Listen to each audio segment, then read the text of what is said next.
Hello guys, good morning. Welcome back to our third day vlog. তো আমি ready হয়ে বেরিয়ে পড়ছি আজকে। রেডি হয়ে যাব হচ্ছে আজকে সাইট সিন করতে কাঠমান্ডুতে। তো চলো, দেখতেই পাচ্ছ এটা আজকের আমার এটা আউটফিট। তো চলো বেরিয়ে পড়ি। আর আজকে ওয়েদারটা খুবই ঠান্ডা ঠান্ডা, মানে আজকে এক ফোঁটাও রোদ ওঠেনি, ওরকমই একটা ওয়েদার আজকে।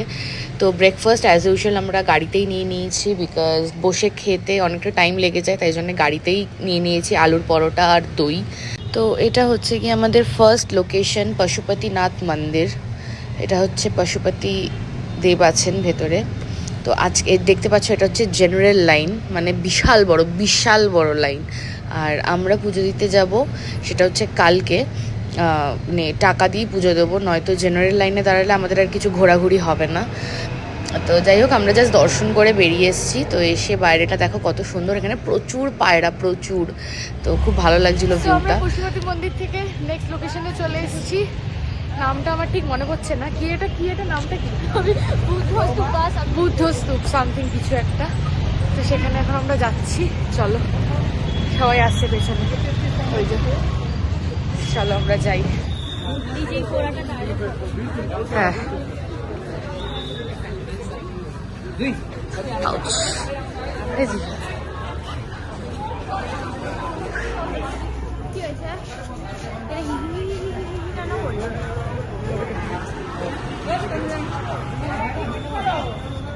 তো বুদ্ধ স্তূপার বাইরেটা একটা মার্কেট মতন আছে, ছোটোখাটো, মানে মানে কয়েকটা দোকান টাইপের আছে ওদেরই ওখানকার। তো এই যে আমরা এখান থেকে এন্ট্রি নিয়ে ভেতরটায় উঠবো, মানে উপরে উঠে, মানে ওখানে একটা পরিক্রমা টাইপ করতে হয়, ঘুরতে হয় পুরো। তো এখানে কোনো একটা ঠাকুর ছিল, যেটা আমি পরিষ্কার দেখতে পাইনি, বাট কোনো একটা ঠাকুর আছে ভেতরে। বাট যাই হোক, আমি নমস্কার তো করেই নিয়েছি।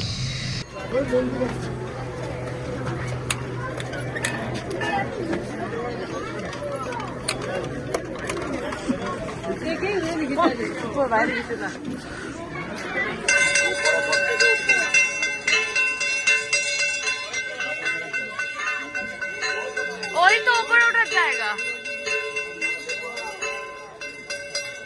হয়ে গেছে। আরে হয়ে গেছে, চলো। তো বুদ্ধস্তূপের ওপরে উঠে গেছি আমরা। এবার এটা বিশাল বড় একটা, মানে পুরো গোল মতন একটা জায়গা। তো এটাতে পুরো পরিক্রমা টাইপ করতে হয়, আর খালি পায়ে ঘুরতে হয় পুরো, মানে মাঝখানে মন্দিরটা, আর পুরো সাইডটা দিয়ে পুরো ঘুরতে হয়। তো আমরা সবাই আর কি জুতো ফুতো খুলে আমরা সবাই পুরোটা রাউন্ড লাগাচ্ছিলাম। আর খুব ভালো লাগছিল বেশ, মানে একটা পিস মনে হচ্ছিল নিজের মধ্যে।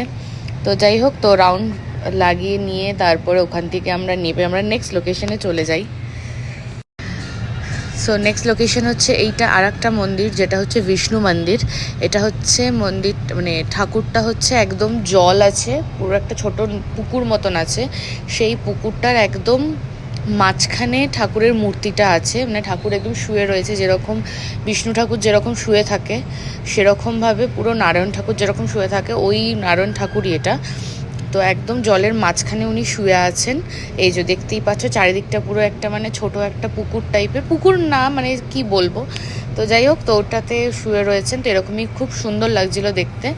তারপরে বেরিয়ে এখানে আমি একটুখানি ঘুরে নিচ্ছিলাম, ঘুরে একটু নমস্কার করে নিচ্ছিলাম। শিবলিঙ্গ রয়েছে। ঠাকুরটার নাম কি? তো নেক্সট চলে গেছিলাম আমরা লাঞ্চ করতে। তখন অলরেডি বেজে গেছিলো 3:30। তো চলে গেছিলাম লাঞ্চ করতে।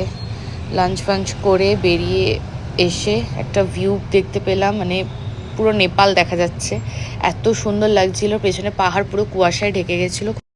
তারপর হোটেল ঢুকতে ঢুকতে সন্ধে হয়ে যায়। তো তারপরে আমরা একটুখানি থামেল মার্কেটের দিকে চলে যাই। তো এই যে মার্কেটে আমরা পৌঁছে গেছি। মানে মানে প্রচণ্ড সুন্দর আর কি, লাইট ফাইট দিয়ে সাজানো, প্রচণ্ড মানে কালারফুল টাইপ। তো ধামেল মার্কেটটাই আমরা সবাই ঘুরে দেখছিলাম, বাট তেমন কিছু কেনার মতন ছিল না, তাই কিছু কিনিনি। আর এখানে প্রচণ্ড এক্সপেন্সিভ দাম, মানে জিনিসপত্র প্রচণ্ড দাম। আর সেরকম কিছু মানে ওয়াও টাইপ কালেকশন নেই, যেটা দেখেই পছন্দ হবে বা দেখেই কিনতে ইচ্ছে করবে, সেরকম কিছু নেই। বাস ট্রেকিংয়েরই কিছু জিনিসপত্র ছিল, যেগুলো আমার ভাইয়ের খুব ভালো লাগছিল, তো ওগুলোই ঘুরে ঘুরে দেখছিল। তাছাড়া আমাদের সেরকম কিছু ছিল না কেনার মতন। তো তাই আমরা আর কিছু কিনিনি। তো জাস্ট মার্কেটটা একটু ঘুরে ঘাড়ে দেখলাম কেমন কি আছে না আছে। ফেমাস মনে হয় বার্গার, জানি না। প্রচুর বার্গারের দোকান আছে, প্রচুর। লাইভ বার্গার যেরকম বানিয়ে দেয় ওরকম টাইপের প্রচুর। হাই ফ্রেন্ডস, আজকে রবিবার, সন্ধে হচ্ছে, সন্ধে না, রাত 8টা বাজে। তো যাই হোক, এখন একটু বেরোলাম, একটা মেলায় যাচ্ছি হেদুয়ার ওদিকে।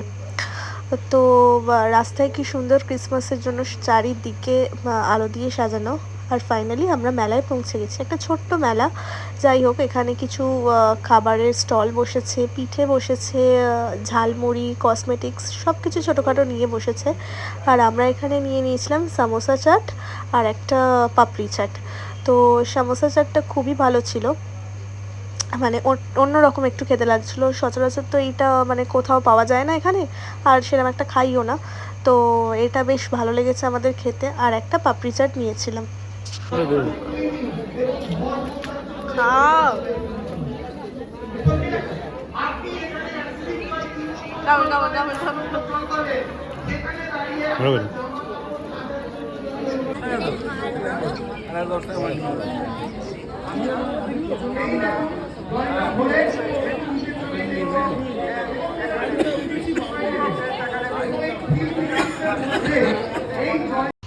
তো ওখান থেকে বেরিয়ে আমরা আরেকটা ছোট্ট মেলায় চলে এসেছি। এটা হচ্ছে স্কটিশ কলেজের সামনে বসেছিল, যেখানে আমরা ফুড ট্রাকে খেতে আসি মাঝে মাঝে, সেইখানেই মেলাটা হচ্ছিল। এটাও একটা মানে ছোটোখাটোই খাবারের দোকান, কিছু খেলনার দোকান, সাদার জিনিসের দোকান, কেক, এরকম অনেক কিছুই নিয়ে বসেছিল। তো যাই হোক, মেলাটা একবার ঘুরে নিই, তারপর এখান থেকে কিছু খেয়ে বেরিয়ে যাব। তো আমরা ফুড ট্রাকটা থেকে নিয়ে নিয়েছিলাম ড্রাই চিলি চিকেন। তো এখানে তো আমরা প্রায়ই খাই, তো খাবার নিয়ে তো কোনো কথা হবে না, ভালোই ছিল। তো চলো, আজকের মতো ঘোরা ডান। সব কিছুই মানে ছোট ছোট মেলা ফেলা এইগুলো ঘুরতে বেশ ভালোই লাগে। তো চলো এবার বাড়ি যাই, টাটা। ঘুরে ঘাড়ে এসে রাত্রেবেলা একেবারে ডিনার করতে চলে এসেছি। আর এই যে আমার ভাইকে নিচ্ছিলাম বলেও মানে এম্বারেসড ফিল করছিল। তো যাই হোক, এই আমাদের প্লেটিংও খুব সুন্দর সাজিয়ে দিয়েছে। আমাদের হোটেলের একদমই অপোজিটেই ছোট্ট একটা ক্যাফেটা, আমার তো খুব ভালো লাগে ক্যাফেটা, এত মিষ্টি। আমি ব্রেকফাস্ট ওখানে করি, লাঞ্চ পারলেও ওখানে করি, আর ডিনার তো ওখানে করেইছি কালকে। তো নেক্সট আমাদের খাবার এসে গেছে, এখানকার ফেমাস মোমো, চিকেন মোমো। আর সাথে আমি আজকে বার্গার খেয়েছিলাম। রোজ ভাত ভাত ভাত ভাত ভালো লাগছিল না। তো যাই হোক, খুব ভালো লেগেছিলো, মোটামুটি খাবার টেস্ট ভালোই ছিল। খাওয়া দাওয়া করে দেন আমাদের হোটেলে, আর হোটেলে তো খাবার নিয়ে ঢোকা যায় না, তাই জন্য ওখানে বসেই খেতে হয়েছে। হোটেলে খাবার নিয়ে ঢুকলে ফাইন লেগে যাবে।